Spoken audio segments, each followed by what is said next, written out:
My name is Lorraine, but people call me Lori, and I'm 58 years old. I thought my daughter's graduation would be one of the proudest days of my life. I'd waited for that moment, to watch her cross the stage, to see her smile back at me, to know every sacrifice I made had been worth it. I had chosen my outfit carefully, a soft blue dress I'd found in a little charity shop, paired with the pearl earrings my late mother left me. I felt elegant, simple but elegant. I wanted my daughter to look out into the crowd and see me shining with pride. Instead, what I saw was her turning to her friends, rolling her eyes and pointing at me. Then came the words that cut deeper than anything I'd ever heard. "That's my mum. Just look at what she's wearing." Laughter followed, sharp and cruel, spilling out from her circle like a ripple in water. I felt my cheeks burn, my stomach sink, my hands tremble as I clutched my phone. Parents nearby shifted awkwardly, pretending not to hear, but I knew they had. All those years of working extra shifts, of saying no to myself so I could say yes to her, collapsed into that single moment of humiliation. What my daughter didn't know was that while she mocked me in public, I had already decided something privately. She would learn, sooner than she thought, what quiet dignity and justice really looked like. I should probably start by telling you a little about me, about the life I've led up until that graduation day. I've never been a glamorous woman. I'm practical, steady, and I suppose some people would call me frugal. I call it surviving. I was married once to Emily's father. For a while, I thought we'd built a solid life together. But when Emily was 10, he walked out, said he couldn't handle the stress, the bills, the responsibility. He found someone else, younger, easier. From that moment, it was me and Emily against the world. And I swore I'd never let her go without, even if it meant I did. I took a job at the local primary school, part-time in the office. It's not glamorous, filing, answering phones, chasing paperwork, but it's steady, and it gave me the hours to be home when Emily needed me. I get up early, brew my cup of instant coffee, and tend to the little patch of garden out back before walking to work. Just tulips and roses, nothing fancy, but they made me feel grounded. After work, I pick up groceries at Tesco, always scanning for reduced stickers and clipping coupons from the paper. That's how I made life work, small savings, little routines, making ends meet. Emily never went without. School trips, uniforms, birthday parties. She had them all. I went without new shoes, holidays, or hair appointments so she could fit in, so she wouldn't feel different. My wardrobe slowly shrank to a handful of sensible outfits, patched and mended more times than I could count. But if Emily wanted a new jacket or needed money for a prom dress, I found a way. I still remember standing in the shop, staring at that prom gown she loved. It was more than I could afford, but I put it on the card. When I see that photo on the fridge, Emily at 17, glowing in that pale pink dress, hair curled like she belonged in a magazine, I remind myself it was worth it. At least I thought it was. Then there's my car. A small, battered hatchback I've driven for over a decade. It rattles when you start it. The radio only picks up one station, and the paint has long since faded. But it gets me from A to B. Emily, though, has always hated it. She called it embarrassing, said her friends' parents drove real cars. I brushed it off at first, laughed it away, but I could feel the sting in her words. A car to me was just a machine to get to work, to Tesco, to church. To her, it was status. That difference between us grew over the years. While I found joy in Sunday roasts, a chicken in the oven, potatoes crisping, the kitchen filled with steam, Emily would sigh and complain she'd rather order takeaway. While I enjoyed chatting with my neighbor Sandra over the fence about weather and the price of eggs, Emily would roll her eyes and retreat to her phone.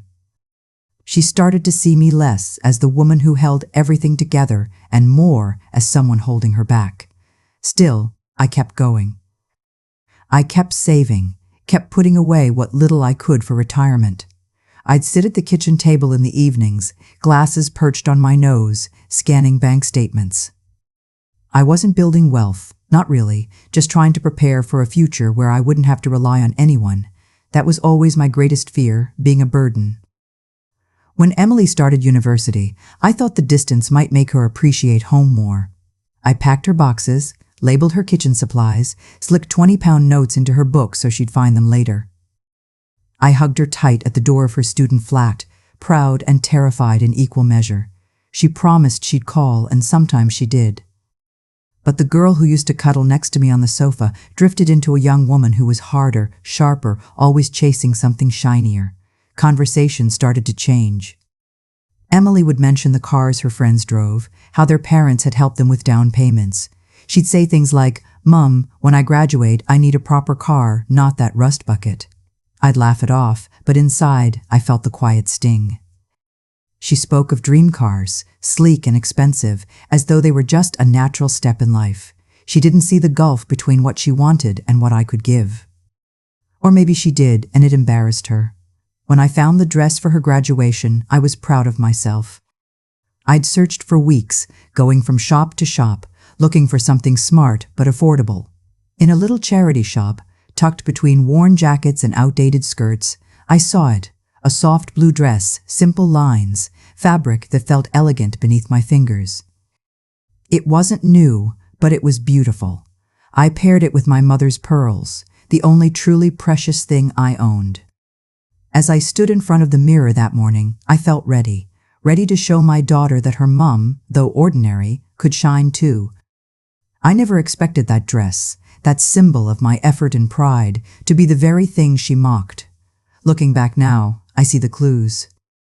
The rolling eyes, the comments about money, the obsession with appearances.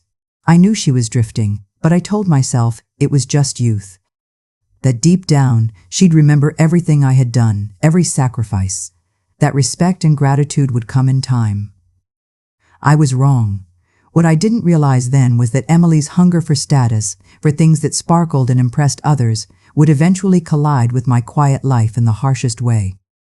And it all began to show itself on that stage, in that crowd, where one cruel sentence left me standing alone with my pride shattered. Graduation day should have been one of the proudest days of my life. The air was thick with excitement as parents, siblings, and grandparents crowded into the auditorium. The stage was dressed with flowers, the university's crest hanging proudly behind the podium. I remember the rustle of gowns, the polished shoes clicking against the floor, the smell of freshly pressed robes and perfume in the air. It was a day built for photographs, for proud tears, for memories to last a lifetime. I had my phone clutched tightly in my hand, ready to record Emily as she crossed the stage. My heart swelled with anticipation, as if every late night at the kitchen table, every penny scraped together, every sacrifice I'd made had led me to this moment. I'd even arrived early to make sure I had the best seat I could find, right in the middle, where she could spot me as soon as she looked up. When Emily entered the hall with her classmates, my chest filled with pride. She looked radiant in her black gown and cap, her long hair flowing down her shoulders. For a split second, she was still my little girl, the one who used to fall asleep on my lap while I read bedtime stories. My eyes stung with tears, and I couldn't wait to wave at her, to catch her smile. But instead of smiling back, she turned toward a group of her friends.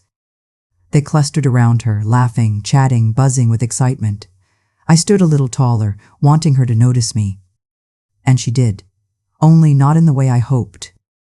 I saw her point in my direction, her finger cutting through the air like a blade. Then her lips moved, clear enough for me to read. "That's my mum, just look at what she's wearing." Her words carried louder than she thought, or perhaps louder than she cared. I heard the chuckles ripple from her group, laughter that twisted and grew until it reached me like a wave crashing on the shore. I froze, heat flooding my cheeks, my stomach sinking so low it felt as though the floor had opened beneath me. My hands trembled around my phone, and for a moment I thought I might drop it. Parents nearby shifted uncomfortably. One mother quickly looked away, fiddling with her program as if pretending she hadn't heard. Another gave me the kind of tight, pitying smile people reserve for those who've just been wounded in public. I wanted to disappear. I wanted the floor to swallow me whole, so I wouldn't have to stand there, humiliated, while my daughter mocked me in front of strangers. The dress I had chosen so carefully, the pearls that belonged to my mother, suddenly felt like shackles, pulling me down, branding me as less. I thought of the years I'd worked myself raw so she could stand here, of the nights I'd gone without dinner so she'd have enough for her school trip. Of the afternoons I'd mended clothes until my eyes blurred so she could look her best while I looked worn out. All those choices, all that quiet devotion, dismissed in a single sentence. The laughter died down eventually, swept away by the ceremony beginning, but the echo of it stayed lodged inside me. My chest hurt, as though someone had placed a weight there that I couldn't shift. I clapped when her name was called. I forced myself to cheer as she collected her degree, but inside, something broke. Up until that moment, I had told myself Emily's sharpness was just youth. That her comments about money, appearances, and status were passing phases. But standing there, cheeks burning, I realized this wasn't teenage embarrassment anymore. This was disrespect, grown and sharp. She wasn't just ashamed of my car, my house, or my clothes. She was ashamed of me. And once that truth settled, I knew something had changed forever. After the graduation, life carried on, at least on the surface. I went back to my job at the school office, making tea for staff meetings, answering calls from parents, filing endless forms. From the outside, nothing had changed. But inside me, everything felt unsettled. That moment at the ceremony kept replaying in my mind like a song stuck on repeat. The way Emily pointed, the sound of her friends laughing, the pity in other parents' eyes. I'd wake up in the middle of the night with my stomach in knots, remembering it all over again. I'd stand at the kitchen sink, washing dishes, and suddenly I'd hear her voice in my head, "Just look at what she's wearing." I started noticing things I had brushed aside before. Emily came home less often, and when she did, she seemed impatient, almost embarrassed to be around me. If we went out shopping together, she'd walk a step ahead, as though creating distance. When I suggested lunch at the cafe in town, she'd say she was too busy. Then I'd see photos online of her dining with friends at fancier places. It wasn't just her behavior, it was her words too. She'd slip comparisons into conversations without thinking. Sophie's mum just bought her a new Audi. Olivia's dad took the whole family to Spain. Hannah's parents wear proper suits when they go out. Little jabs disguised as casual chatter. Each one chipped away at me, making me wonder if Emily ever saw the years I'd spent holding us together. Then came the hints about cars. She'd dropped them casually, but I could feel the weight behind them. When I get a real job, I'll need a proper car to drive clients around, not something that looks like it's falling apart. Or, if only I had something sleek, like a BMW, people would take me seriously. Each comment made my old hatchback feel smaller, rustier, even though it was reliable and paid for outright. One afternoon, while tidying up her old bedroom, I found something that stopped me cold. On her desk, beneath a pile of notebooks, was a printout of a glossy red convertible, brand new, spotless, a car worth more than I'd earned in years. I stared at it, my heart sinking. She hadn't just been hinting, she had already chosen her dream. I sat on her bed, holding that paper in my hands, and wondered where I'd gone wrong. Had I been too strict with money? Too careful? I thought back to the time she wanted branded trainers, and I bought the cheaper pair instead. The school trips I nearly said no to, then scraped the money together anyway. The years of patched clothes, thrift shop finds, and secondhand furniture. I told myself it was teaching her value, teaching her gratitude. But maybe, to her, it looked like shame. The worst blow came at a dinner when Emily brought a friend home. I was serving shepherd's pie, my specialty, when I overheard her friend whisper, "You didn't tell me your mom's place was like this." The way she said "like this" carried weight, the chipped mugs, the worn sofa, the wallpaper curling at the corners. Emily's laugh in response was quiet, but I caught it. She didn't defend me. She didn't say, "This home raised me." She just laughed, as if agreeing. That night, after they left, I sat alone at the kitchen table, staring at the fridge. Emily's prom photo smiled back at me, her in that pink gown, radiant, holding the bouquet I'd scraped money to buy. I'd stood behind the camera that night, proud beyond words. But now, looking at it, I wondered if she even remembered the sacrifices behind that picture, or did she only see what was missing, the expensive car that didn't drop her off, the designer dress I couldn't afford? Doubts crept in. Maybe I had been too frugal. Maybe dignity and thrift weren't the virtues I thought they were. I asked myself if I should have borrowed more, spent more, stretched myself until I broke, just so she'd have the life she wanted. Had my insistence on living within my means made her ashamed of me? Still, another thought tugged at me, stronger than the doubts. I had given her love, time, devotion. I had never left her. I had stood by her when her father walked away, when bills piled up, when the house felt too cold in winter because heating was expensive. I had been constant. Shouldn't that have been enough? The more I replayed everything, the clearer it became. Emily didn't value love the way I did. She valued image. She wanted shiny things, things that made people look twice, things that told the world she was successful. And somewhere along the way, she decided I didn't fit that image. That realization was like a stone in my chest. Heavy, immovable. For the first time in years, I started to wonder if Emily truly saw me at all. Or if she only saw what I couldn't give her. She was home for the weekend, her laughter floating through the living room as she chatted with a couple of her friends. I was in the kitchen, rinsing dishes, the hum of the tap disguising my presence. They thought I couldn't hear. But mothers always hear. One of her friends must have mentioned cars, because suddenly Emily's voice rose, clear as day. I'd never be caught dead driving Mum's rust bucket. Honestly, it's humiliating. I told her I need something proper. She just doesn't get it. The words cut through me sharper than glass. My hands froze in the sink, the plate slipping slightly from my fingers. For a moment, I thought I'd misheard. But then came the giggles from her friends, followed by Emily's low chuckle, the kind that agreed with them all. It wasn't just about the car. It wasn't just metal and rust and age. She was ashamed of me, ashamed of how I lived, what I drove, how I appeared to others. I stood there in silence, water running over my hands, my heart pounding. My daughter, the child I'd raised with every ounce of strength I had, was mocking me behind my back, performing for her friends at my expense. The pain was heavier than anything I'd felt at the graduation.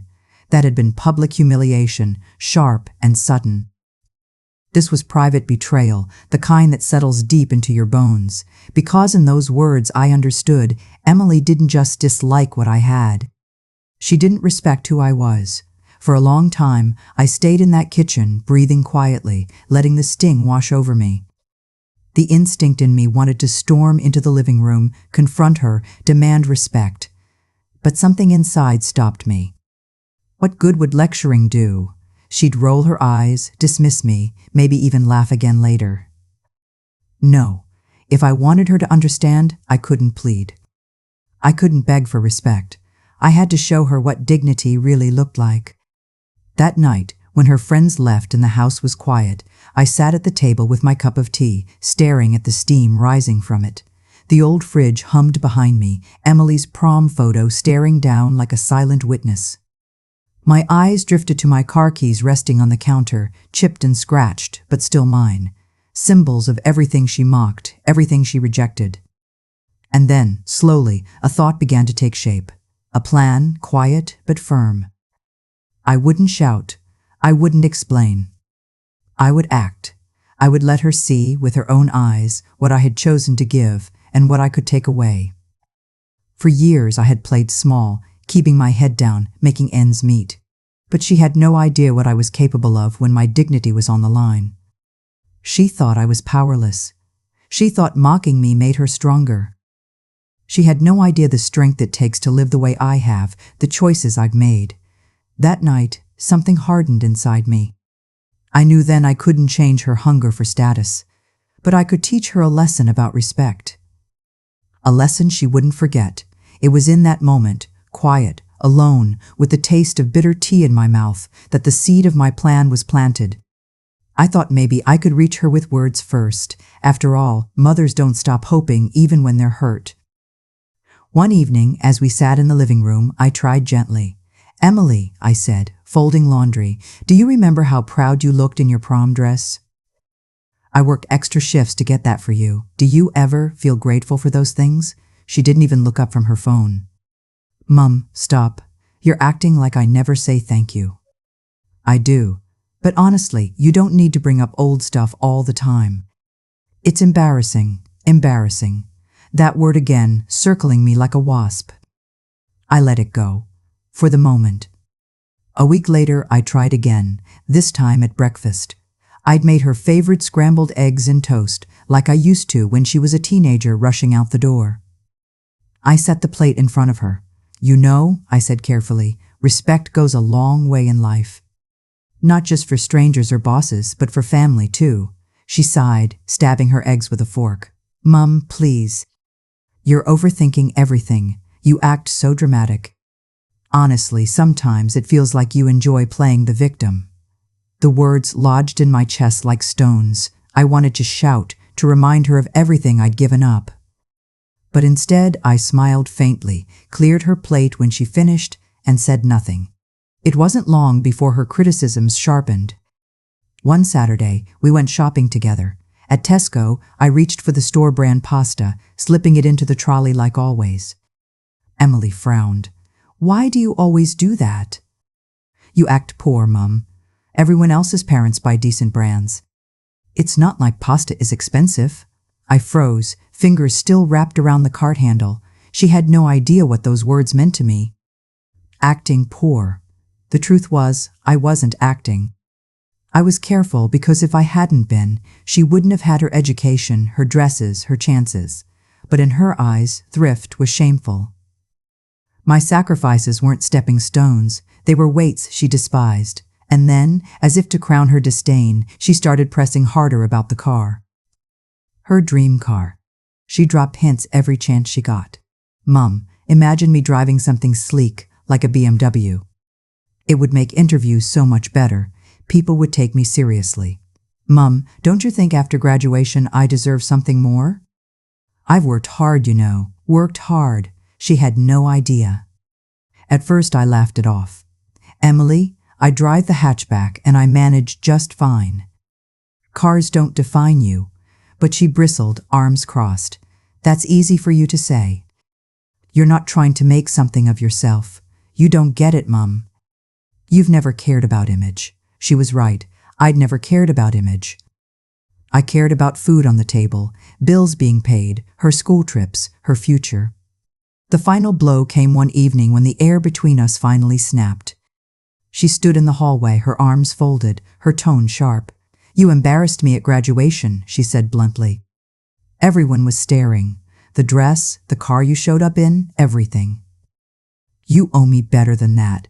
You've spent your whole life going without, and now it makes me look bad. You owe me, Mum." The words crashed over me, heavy and merciless. I stared at her, my daughter, the one I'd loved so fiercely, the one I'd thought would always be my ally. Owe her. I owed her. I owed her.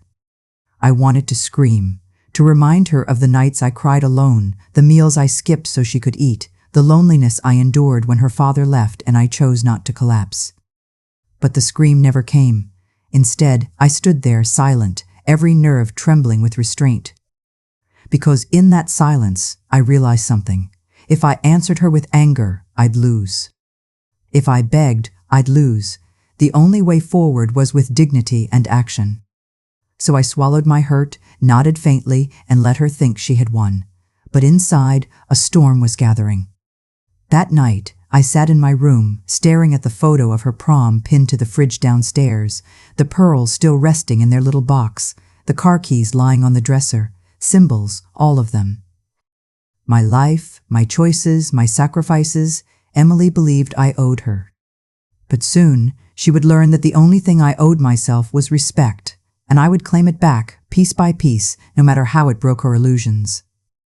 I lay down with tears stinging my eyes, not from weakness, but from the sheer weight of betrayal.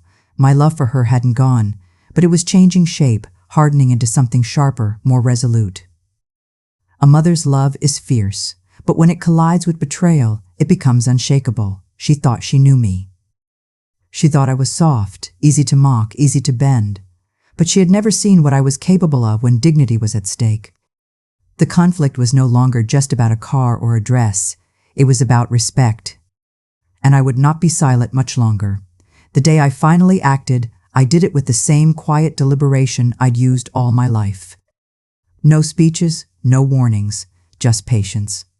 Emily came home on a Saturday afternoon, tired but buzzing, scrolling endlessly on her phone. She barely looked up when I called her name. "Emily," I said softly, "come outside." I have something to show you. There, parked neatly in the driveway, was the car. Shiny, sleek, bright red. The very model I'd once seen in a screenshot on her desk. The kind she had circled and bookmarked a dozen times, the one she'd sighed about endlessly. I had dressed it with a wide silver ribbon, bow shining in the late sunlight. Her jaw dropped. For a moment, she froze in disbelief, then let out a sharp squeal. "Oh my God, Mum!" "You didn't. You actually, oh my God." She ran toward it, circling the car like a child on Christmas morning. Her fingers skimmed the smooth paint, her reflection bending across the curves of the hood. She yanked her phone out, snapping photos, flipping her hair just right, already preparing the captions. "Everyone's going to lose their minds when they see this," she gushed, unlocking the camera app. "You're the best." "I can't believe you finally listened." Finally listened. As though every other sacrifice had been silence, waiting to be corrected. I stood there, watching her, the keys heavy in my palm. For a while, I let her have her moment. She posed against the hood, beaming. She filmed a little video, laughing, "Finally, my dream car." And then, when her excitement peaked, I cleared my throat. "Emily," I said evenly, "we need to talk." She turned, still glowing, barely listening. "Can it wait, Mum?" "I need to post this while the light's perfect." "No," I said firmly, "now." Something in my tone made her pause. I held up the keys, dangling them between us. Her eyes lit up. She reached for them, but I didn't let go. Her smile faltered. "Mum?" "This car," I said slowly, "is not yours." Confusion flickered across her face. "What do you mean? You bought it for me." "You know I've wanted this forever." "I bought it," I corrected. "Yes. With money I saved for years. Money you always assumed was yours. But this car stays in my name. You don't own it. You don't control it. And you don't deserve it." "Not yet." Her face hardened, the sweetness vanishing. "What?" "That's ridiculous. You can't dangle this in front of me." "You said it was mine." "No," I said, calm as steel. "I never said that." "You assumed. Because you've been assuming for years that everything I have, everything I've worked for, automatically belongs to you." Her voice rose, sharp and desperate.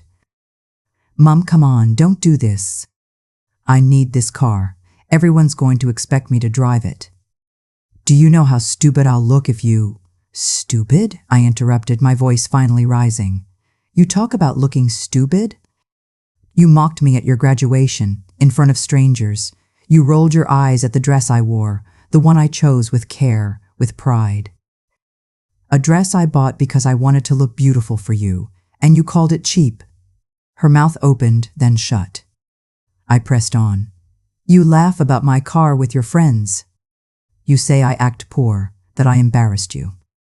You don't even see the truth, that every single sacrifice I made was to lift you higher. Every coupon I clipped, every meal I skipped, every time I drove that old hatchback instead of buying something new, it was for you." I gestured toward the kitchen window where the photo on the fridge glowed faintly through the glass. "Do you remember that prom dress, the one you love so much? I skipped paying into my pension that month so you could shine that night, and now you look at me like I'm an inconvenience." Her eyes glistened, but the stubbornness didn't fade. "Mum, I didn't mean it like that. Everyone else's parents didn't raise you alone," I snapped, my voice trembling. "They didn't stay when your father left. They didn't work double shifts just to keep you fed. They didn't give up holidays, new clothes, friendships, everything, so their child could feel normal. That was me, Emily. Me." The silence stretched heavy. She swallowed hard, her defiance wobbling. But then, like always, she tried to manipulate her way back. "Okay," she said, voice softening. "I get it, I was wrong. But can't you just give me the car? Just this one thing? After everything, don't you think I deserve it?" I stared at her, the key still dangling between us. My hand was steady now, my heart calm. "You don't deserve this car, Emily. You don't deserve it because you think respect is optional. Because you think love is measured in status, in what you can post online. This car is not for you. It's for me. to remind you and myself what I'm capable of. What I chose not to do all those years so that you could have a future. Tears filled her eyes, part anger, part disbelief. So you're punishing me? No, I said quietly. I'm teaching you. Dignity matters more than image. Respect matters more than cars or clothes or what your friends think. And until you understand that, these keys stay with me. Her face crumpled then, fury mixing with panic. She pleaded, she argued, she begged, her voice rising, breaking, cracking. But I didn't waver. For once, I wasn't bending. I slipped the keys back into my pocket, the weight of them like armor. Emily sank onto the step, head in her hands, sobbing in frustration. I stood tall, watching her, my heart aching but resolute. This was my daughter, the girl I'd loved with every fiber of my being, and yet this was the lesson she needed. The car gleamed behind us, perfect and untouched, a symbol of everything I could give and everything I had withheld. For years she thought I was powerless, that my silence meant weakness. But today she learned the truth. Dignity cannot be mocked, and love cannot be bought. And as the evening light faded, I turned back toward the house, leaving the car where it stood, ribbons fluttering in the breeze. Emily's sobs followed me, sharp and raw, but for the first time in years, I walked inside with my head held high. I didn't keep the car long. Within a fortnight, I sold it. I hadn't bought it to drive, after all. I bought it to prove a point, to show Emily, and maybe myself, what I could do if I chose to play the game of appearances. But I had no desire to see that gleaming red thing sitting outside my house every day, a reminder of her entitlement and my pain. So I walked into the dealership, paperwork in hand, and signed it away. The money sat neatly in my account, larger than any figure I'd ever seen with my name attached. For the first time in years, I breathed easy. I moved a portion straight into my retirement fund, the one I'd neglected too many times for Emily's needs. And with the rest, I booked something I had never dared to before. A holiday. Not a family trip, not a weekend camping in the rain, but a real holiday. A flight, a hotel, a stretch of beach with nothing but time to myself. When the confirmation email arrived, I cried. Not because of the destination, but because of what it meant. For once I was choosing me. As for Emily, word got out quickly. Friends she had bragged to began asking why the car disappeared so soon. I never explained, I didn't need to, but I could see the shift in her. The embarrassment wasn't mine anymore, it was hers. The girl who had mocked me at her graduation, who had sneered at my car and my dress, now had to face whispers of her own. It was poetic justice, though I never gloated. I didn't need to. Life has a way of balancing things when you finally stop protecting those who abuse your kindness. At home, I moved through my routines with a new steadiness. Coffee in the mornings, garden in the afternoons, coupons tucked in my purse. I wore my charity shop dresses with pride. I drove my old hatchback with a strange fondness, because it was honest, because it was mine. And when neighbors asked about the new car, I smiled and said simply, it wasn't for me. That was all. Emily and I still spoke, though things were different. There was distance now, a quietness in her tone when she came by. She never mentioned the car. I think part of her knew that to do so would reopen a wound she wasn't ready to face. But she changed, bit by bit. Not overnight, not with tears and apologies, but in the small pauses. She looked longer at the prom photo on the fridge. She stopped criticizing what I wore. She even asked once if I needed help in the garden. A question so small, but for her, monumental. I don't know if she'll ever fully understand what that moment at her graduation did to me, how deep it cut. But I do know this, she saw what happens when love is mistaken for weakness, when sacrifice is taken for granted. Selling that car was the easiest decision I'd ever made. It wasn't about punishing her. It was about reclaiming myself. I had lived too long letting shame creep into corners of my life where it didn't belong. My clothes weren't shameful. My car wasn't shameful. My choices, every single one, had been rooted in love. The only shame was hers, and I would no longer carry it for her. In the end, I learned something simple but profound. Love doesn't mean enabling disrespect. It doesn't mean giving until you're empty. It means standing tall in who you are, even if it means walking alone for a while. And Emily, she learned too. That status has a cost. That respect cannot be bought, no matter how shiny the package. For me, the real gift wasn't the car at all. It was the dignity I took back the moment I refused to hand her those keys. What hurt me most that day wasn't the laughter. It wasn't the whispers or the sideways glances from strangers. It was something deeper. It was knowing that my own daughter valued appearance over love, image over sacrifice. That she looked at me, the woman who had raised her alone, who had given her everything she could, and saw someone to mock. That pain doesn't fade quickly. But it taught me something I wish I had understood sooner. Dignity must never be surrendered, not even for family, especially not for family. Because if we give and give without respect in return, what we're left with isn't love, it's entitlement. Motherhood isn't about handing over every piece of yourself until nothing remains. It's about guiding, protecting, and yes, sometimes teaching hard lessons. Love doesn't always look like giving in. Sometimes it looks like saying no. Sometimes it looks like holding on to the keys. I know some people might judge me for what I did. Others may understand. But I can tell you this. I walked away from that chapter stronger, lighter, and no longer ashamed of the life I built. So I want to ask you, from one woman to another, honestly, if your own child mocked you in public, if they stripped you of your dignity with a single cruel sentence, what would you have done in my place?